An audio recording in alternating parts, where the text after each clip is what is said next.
Olá, queridos! Bem-vindos de volta ao canal Pastora Cynthia Horne. Hoje eu quero falar sobre uma nova série que estamos colocando agora no canal.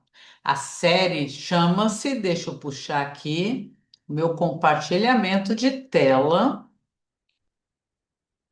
para que vocês possam visualizar os slides.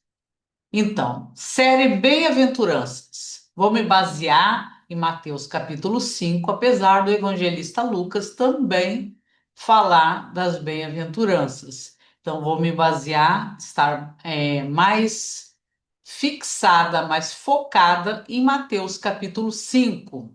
E eu vou elencar algumas palavras no grego ou historicamente para a gente tirar o melhor de cada uma. Cada aula eu vou falar sobre uma bem-aventurança apenas, para não ficar nem cansativo, nem muito longo. Então vamos ao primeiro slide. Mateus capítulo 5, verso 3. Antes de falar desse verso, eu queria dizer que essa série Bem-aventuranças, ela está no momento de Jesus em que ele já tinha passado pela tentação lá no deserto, ele já tinha escolhido alguns discípulos e agora ele está como se fosse num monte, numa planície, por isso que é Sermão do Monte, às vezes, que é chamado, e esse local, muitas pessoas afluíam para ouvi-lo. Então, quando começamos a expor Mateus 5,3, a gente tem em mente que ele está ensinando, ele está ali para apregoar algo. E as bem-aventuranças foram conhecidas justamente por causa dessa repetição do termo, makarioi, no grego. Então, aqui temos o verso em grego, Makaio hoi pitokoi to pneumati hot autum estin re basileia tom uranon. E as traduções aqui, eu peguei a Revista Atualizada, a Corrigida Fiel, a King James, a Nova Almeida e a NVI Antiga. Então, nós temos aqui: Bem-aventurados os humildes de espírito, porque deles é o reino dos céus. Bem-aventurados os pobres em espírito, porque deles é o reino dos céus. Abençoados, já não é mais bem-aventurados, são os pobres em espírito, porque deles é o reino dos céus, reino do céu. Bem-aventurados os pobres em espírito, porque deles é o reino dos céus. E bem-aventurados os pobres em espírito, porque deles é o reino dos céus. Eu peguei essas traduções para vocês verem também que a palavra ela está bem traduzida. Só que nós temos que ver pelo menos aí dois termos para que a gente possa entender melhor o que é essa bem-aventurança e que pobre em espírito ou de espírito Jesus está falando, que é herdeiro, vamos chamar assim, do reino dos céus. Então, Macários. Macários é bem-aventurado, abençoado ou divinamente feliz. É forte essa, né? Divinamente feliz. O termo é da ideia hebraica, que é bem-aventurado, feliz, encontrada onde? Nos Salmos e na literatura sapiensal antiga.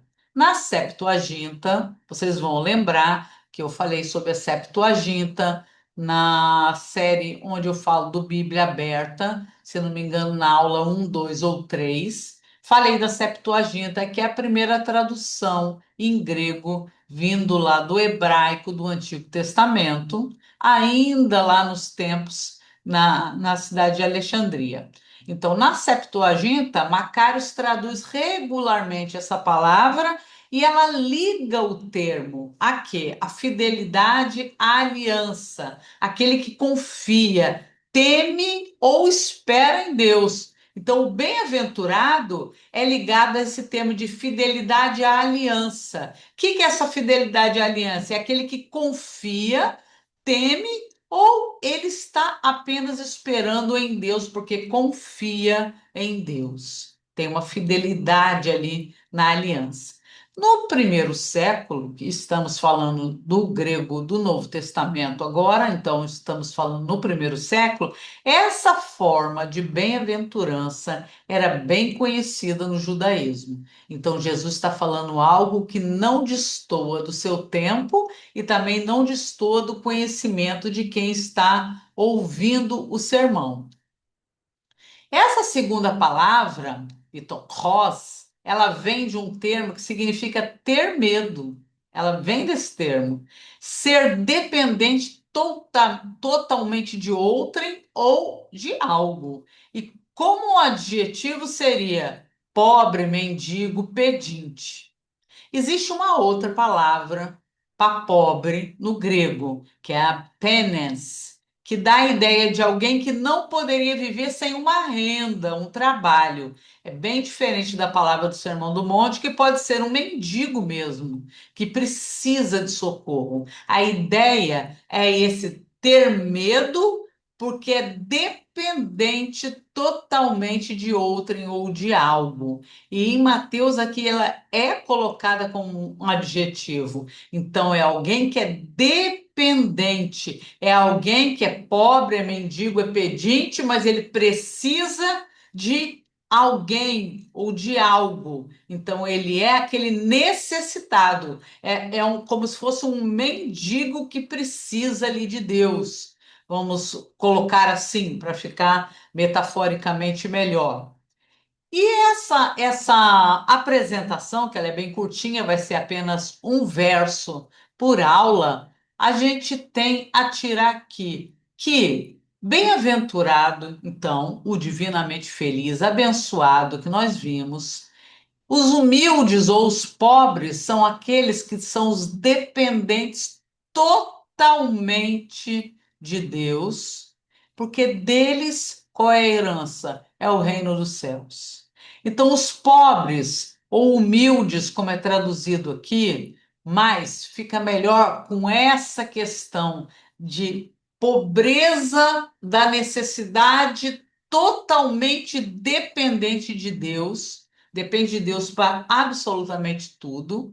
Então, essa tradução de humildes, ela vem a trazer essa humildade de dependência de Deus também, ou humilde que realmente reconhece que precisa dessa desse socorro que vem do alto, dessa presença de Deus, desse sustento através de Deus. Então, é alguém que demonstra que tem essa humildade, essa pobreza tamanha dentro de si, que veja que é totalmente dependente de Deus.